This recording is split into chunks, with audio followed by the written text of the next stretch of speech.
this actually gets deadly serious when you talk about the very clinical, real, scientific issue of media addiction. I want to quote from Dr. Nicholas Kardaras, author of the book Glow Kids.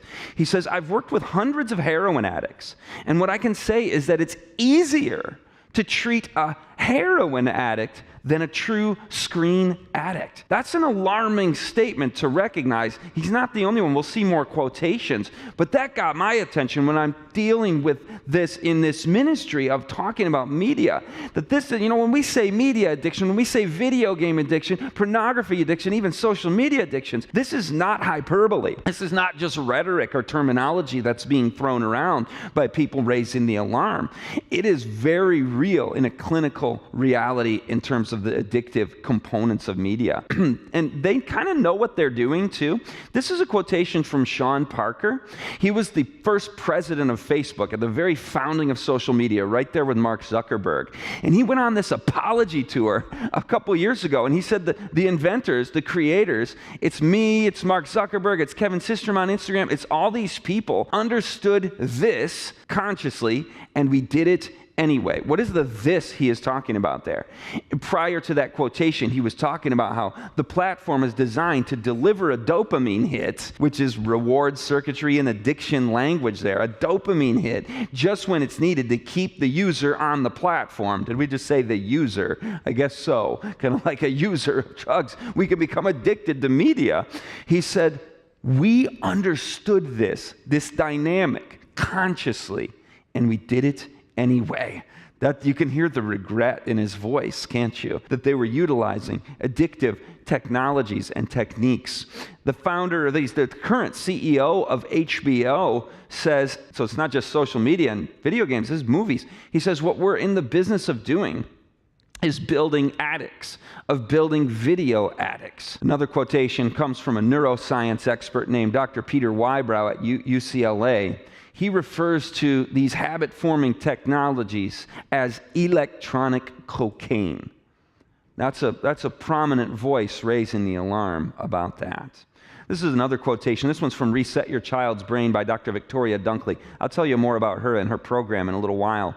But she says, view electronics as a stimulant. In essence, not unlike caffeine, amphetamines, or cocaine. She says it's a high arousal and hyperfocus followed by a crash. That's the nature of a stimulant addiction when it's chemical in nature. But whether it's chemical or media or even dietary, other kinds of ways that we manipulate the reward circuitry of our brain, giving ourselves a flood of dopamine at an unnatural rate, and then the brain just gets overwhelmed with that, like she's describing here, and it's then followed by a crash after the high. What's noteworthy too here is she mentioned caffeine in the same category as amphetamines and cocaine. That is the class of drugs that it is. It is a stimulant, just like those others. And some might have been puzzled why she would put those together, but that is exactly how it works upon the brain. Other quotations come from a addiction recovery expert working for the U.S. military. He actually works with the young people there who are recovering video game addicts. And he says this stuff has become digital pharmakia. Now, I like that term so much, named one of my sessions digital pharmakia, because that's a biblical term meaning sorcery. It's a Greek word meaning sorcery or drug use. Let's go back to Dr. Kardaras and see what he says next. We now know that those iPads, smartphones, and Xboxes are a form of digital drug. Recent brain imaging research is showing that they affect the brain's frontal cortex in exactly the same way that cocaine does. We'll go back to the gray part of that quotation in just a second. But did you hear what he just said? He said, when we're engaged in these high stimulating, as Dr. Dunkley called it, like a stimulant, types of entertainments, what's happening to the brain is this, it's the same thing that cocaine does to the brain. And he said it affects the frontal cortex. That's important. That's where the seal of God is placed, metaphorically in the symbolism of Revelation, but also quite literally as we're transformed by the renewing of our minds, utilizing a frontal lobe, and by beholding Jesus, becoming changed and having that character imprinted upon our mind and becoming ours. But he says the frontal cortex is affected by these video games particularly. The part there that I skipped says the frontal cortex is that which controls executive functioning, including impulse control. So basically, when we're engaged in stimulant seeking through media, it's affecting our prefrontal cortex, which is what helps us control our impulses. You see the downward spiral this can take us on. By the way, you should hear also in these quotations what they are not talking about. A lot of folks are tuning into this on a screen right now. And we say this term screen time, and it's painting with a pretty broad brushstroke to say screen time. We've heard in our interviews from our young people how media is being used for the kingdom of God and being used in ministry. I'm a part of that as well. And so we want to recognize the distinction being made when they're talking about stimulants.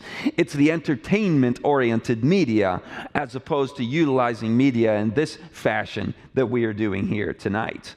Another quotation comes from an actual video game designer. Ian Bogost is his name, famous video game designer. He called it the cigarettes of this century. And what does he mean by that? Well, we know tobacco is an addictive substance, and it's a harmful substance. 50, 60, 70 years ago, it was not recognized as such, and in fact, there were cover-ups where the tobacco industry was covering up and paying off the science, so-called, to try to not let the cat out of the bag that their product was so harmful. That's what he says is going on now. You've got an industry that is feeding an addiction of a generation, and it's a scandal like the cigarette companies, the tobacco companies of 50 years ago.